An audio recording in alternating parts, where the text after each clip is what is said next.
Steve Jobs would prepare for more than 250 hours per presentation. He could fly from Tokyo to New York and back 9 times, and Steve Jobs would still be practicing. He's known for his skill of keeping people fascinated when listening to him. From the catchy punchlines, this amazing little device holds 1,000 songs, and it goes right in my pocket. In this video, I will give you a roadmap on how you can become a great speaker just like Steve Jobs. And you're probably wondering, why should I care about watching this video? Well, let's read a quote from Mr. Winston Churchill. Of all the talents bestowed upon me, none is so precious as the gift of oratory.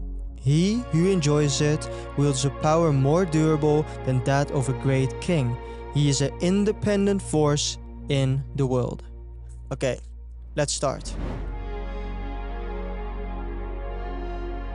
Steve Jobs famously used the rule of 3 to make sure that his information was more rememberable and digestible.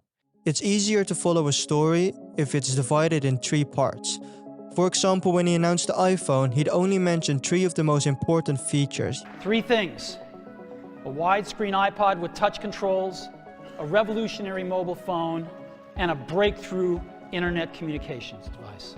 He wouldn't say 4, he wouldn't say 5, he decided to only focus on 3 of them. Contextualizing numbers is one of the superpowers that Steve Jobs possessed. So for example, when the iPod came out, he could have said that the iPod possessed 5 gigabytes of storage, but no one would understand him. So instead, he said, the iPod is able to download 1,000 songs, which means you can have 1,000 songs in your pocket. Just watch back the intro of this YouTube video and you'll notice that I use the same trick. Steve Jobs always answered the fundamental question that every single audience member has, and that is, why should I care? When giving a presentation, you need to understand that the people sitting there are wondering, why should I care? And you need to answer that question as quick as possible to make sure that they're paying attention to your presentation. So most of the information of this YouTube video is from this book, The Presentation Secrets of Steve Jobs. And the author writes about that Steve Jobs was a genius in creating Twitter-like headlines. For example, the 1,000 songs in your pocket is one of the most famous ones. He'd answer like why you should care about the new iPod, and he did this with every single presentation. The Twitter-like headlines in the beginning of the presentation to showcase you need to focus on this presentation because I'm going to give you something that you'll really care about. Even the author did this in this book. The cover says The Presentation Secrets of Steve Jobs, and then the subtitle answers the question of why you should care.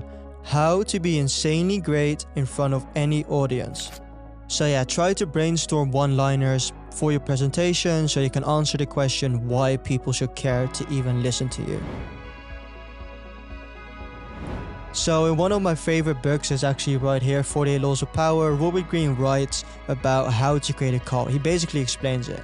And one of the key elements of creating a cult is creating a clear enemy. For some reason, people have this desire to have like a common enemy. And Steve knew this. So what he'd do, he'd create like this common enemy in these presentations. So sometimes it was IBM, sometimes it was Microsoft, and that's something you can also do in your presentations. Create like a clear enemy, and it doesn't necessarily have to be something that you're really fighting against. It can also be kind of like a inside joke, something that's funny. Hello, I'm a Mac. And I'm a PC. You know, I actually just finished a home movie. That's so funny. I just finished my own home movie. I did it on iMovie. It was really easy. Well, I doubt it's as excellent as mine, but I'd be happy to take a look. Yeah, that would be great. Okay, roll it. Hi, I'm a Mac home movie. It looks really professional, right? Well, great. Bye. Wait. What? What about yours? Can we see yours? Please. Well, okay, sure. What's up? PC home movie. Work in progress? And this is just a perfect example of Steve Jobs just having a fun time, creating a common enemy, kind of for fun, but also being kind of serious, so it's absolutely genius. Steve Jobs' presentation slides were super aesthetically pleasing and minimalistic, and this is like the complete opposite that they taught me at school. Like, I remember from school, the teacher always used to tell me just add bullet points. But that's the one thing that Steve Jobs was actually really against. Like, bullet points is one of the ways of distracting people and making sure they won't actually listen to you because they're too busy reading whatever's on the PowerPoint. So what Steve Jobs always would do, he'd only like put in like maybe like a word. So for example, if he'd be talking about storage, he'd basically just write down storage, or he'd create like a symbol of storage, but it would never be like a storage 5 gigabyte.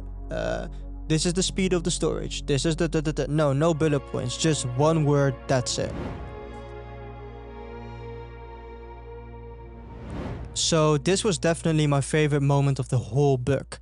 So they basically compared the vocabulary of Steve Jobs versus Bill Gates. And I'm gonna read you guys the difference, but you'll notice that Steve Jobs was way better at simplifying not only just difficult details, but also just words. All the words that he used are just easily understandable for like 18, 16-year-olds, even 14-year-olds can watch a presentation of Steve Jobs. So they compared 2008 Steve Jobs Macworld keynotes versus Bill Gates CES keynotes in the year 2000. The average words per sentence were 1379 by Jobs, and Bill Gates was 1823. Then the average hard words, 3.18 by Steve Jobs, 5.2% by Bill Gates. So again, a big difference.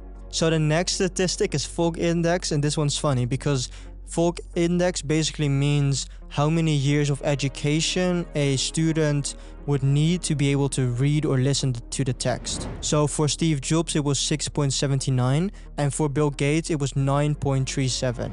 So that's a big difference. So for Steve it was only like 6 years, and for Bill Gates it was more than 9 years.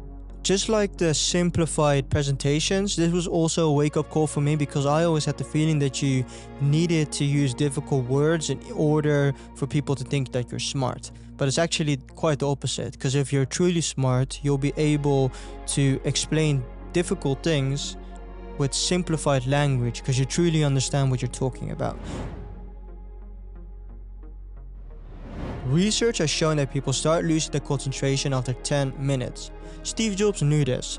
So what Steve Jobs would do, around 10 minutes he'd or show an image, or show a video, or show a special guest, or show a product, or whatever. So every 10 minutes something happened. And including me, we all always complain about people having TikTok brains. But this is something that's been around since the dawn of time. People have always had a short attention span.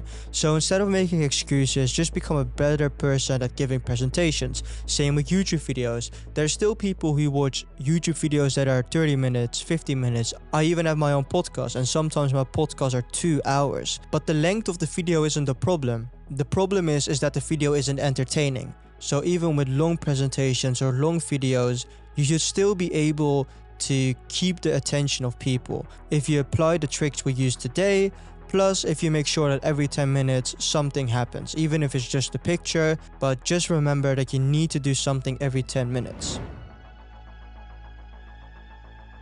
Every slide was written like a piece of poetry. We spent hours on what most people would consider low-level details.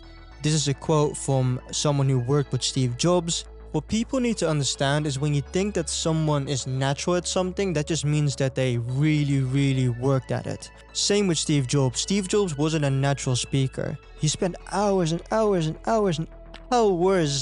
on working on his craft.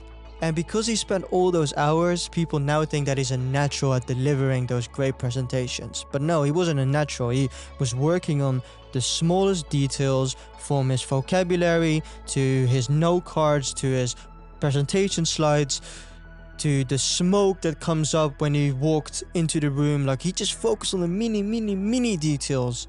And if you want to be one of the greatest in whatever you do, you need to work and put the hours in. You need to apply the 10,000 hour rule, because if you want to win from your competition, you need to outwork them. Jobs always aimed to create a memorable moment in his presentations, a so-called holy shit moment. A moment that would leave a lasting impression. It could be something like a new announcement of a new MacBook, a new iPhone announcement at the end, or when he announced that he wasn't an intern CEO anymore. Pleased to announce today that I'm going to drop the interim title. Those are those holy shit moments, and he tried to apply that every single presentation, and I think you can do the same. It doesn't have to be of the same effect of a new iPhone, of course, but even a mini holy shit is better than no holy shit moment. And maybe, I don't know, if you're doing a presentation about water, try and invite like a CEO of some water company or water experiment, something that showcases how much plastic is in the water. There's just so many options. I think mostly you'll get like the creative ideas if you remember that you're supposed to have fun. So the example that I gave would do like an experiment with water. So you put like some water drop in and it showcases all the disgusting things that are in this bottle. That's kind of like a holy shit moment. And you'll get like those creative ideas if you just remember to just have fun. Have fun during presentations. Steve Jobs always had fun during presentations. Just watch back his presentations. You'd see him smiling, you see the crowd smiling. They're just having a good time. It's not all too serious. Now that you have watched this video, you're ready to give a Steve Jobs-like presentation. If you want to see more videos like this, make sure to give a like, subscribe, and I hope to see you guys soon.